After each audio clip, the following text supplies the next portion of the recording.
Medical college ప్రైవేటీకరణ, విశాఖ ఉక్కు పరిశ్రమ ప్రైవేటీకరణను వ్యతిరేకిస్తూ పిఠాపురం పలు రాజకీయ పార్టీలు ప్రజా సంఘం ఆధ్వర్యంలో రౌండ్ టేబుల్ సమావేశం నిర్వహించారు. స్థానిక సూర్యారాయ విద్యానందం గ్రంథాలయం ఆవరణలో సిపిఐ పిఠాపురం కార్యదర్శి శాఖ రామకృష్ణ అధ్యక్షతన జరిగిన ఈ సమావేశంలో మెడికల్ కాలేజీలపై, విశాఖ ఉక్కు పరిశ్రమలపై పలువురు ప్రసంగించారు. ఈ కార్యక్రమంలో విఎస్ రెడ్డి, కుంచే చిన్న, కరణం విశ్వనాథం, కండమిల్లి సుబ్బారావు, రాజల నాగేశ్వరరావు, సూరిబాబు, అరుణ తదితరులు పాల్గొన్నారు. ఆ ప్రకారంగా ఈ ప్రైవేటీకరణని అడ్డుకుంటామని ఈ సందర్భంగా తెలియజేస్తా ఉన్నాం. ఎందుకంటే ఇవాళ యువత భవిష్యత్తు కుంటుబారిపోతూ ఉంది. ఒక ఉద్యోగం లేదు, ఒక ఉపాధి లేదు, ఒక పరిశ్రమ లేదు.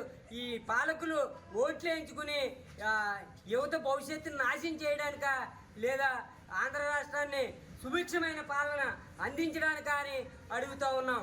మీకు పాలించమని ఓట్లేస్తే శాసించే అథారిటీ ఎవరిచ్చారని అడుగుతూ ఉన్నాం. కాబట్టి మేము ఒక వేదికగా కూర్చుని ఆలోచించుకుని భవిష్యత్తు కార్యాచరణ నిర్ణయిస్తామని ఈ రౌండ్ టేబుల్ సమావేశం ద్వారా మీడియా ద్వారా తెలియజేస్తా ఉన్నాం. వాళ్ళ స్థానాల్లో వాళ్ళని పని చేయకుండా చేస్తూ వీళ్ళకి తెలిసి తెలియని వాళ్ళ అవకాశాలు ఉపయోగించుకొని వీళ్ళు తెలియని పనులు చేస్తూ ఈవేళ పవన్ కళ్యాణ్ గారు ఉప ముఖ్యమంత్రిగా ఉన్నా, చంద్రబాబు నాయుడు గారు ముఖ్యమంత్రిగా ఉన్నా కూడా 15 సంవత్సరాల పాటు సీఎంగా చేసిన ఈయన అనుభవం లేదని ఎలా అనుకుంటాం? ఈయనకి అనుభవం ఉంది, కానీ ఏం చేయాలనుకుంటున్నారో మాత్రం ఆయనకు తెలియట్లేదు. ఎక్కడ ప్రభుత్వం నిర్వీర్యం చేస్తున్నారు ప్రభుత్వ యంత్రాంగాన్ని. వాళ్ళు ఎమ్మెల్యేలు ఇచ్చలు విడిగా వాళ్ళ బ్లాక్ ఇసుక, మందు వగైరాలన్నీ కూడా బ్లాక్ చేసి ప్రస్తుతం గతంలో ఇచ్చిన ఇళ్ల స్థలాలు కూడా ఖాళీగా ఉన్న సైట్లు కూడా ఆక్రమించుకొని ఇప్పుడున్న లేబర్కి అంటే కక్షజీవులకి ఏ రకమైన ఉపాధి లేకుండా అందరినీ రోడ్డుకి ఇస్తున్నారు.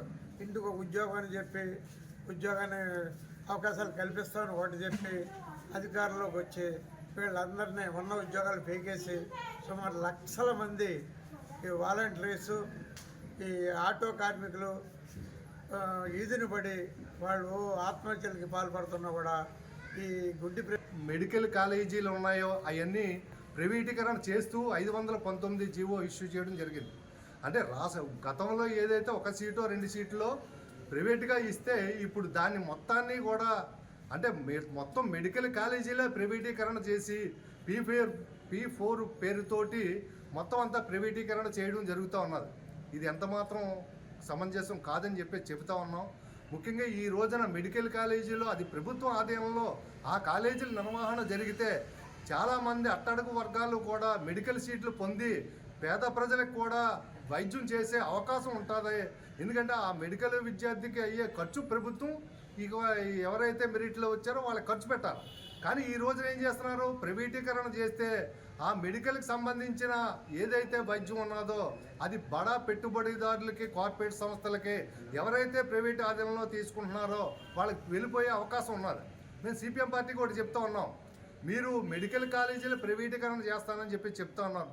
దానికి అనుగుణంగా రాబో రోజుల్లో గవర్నమెంట్ హాస్పిటల్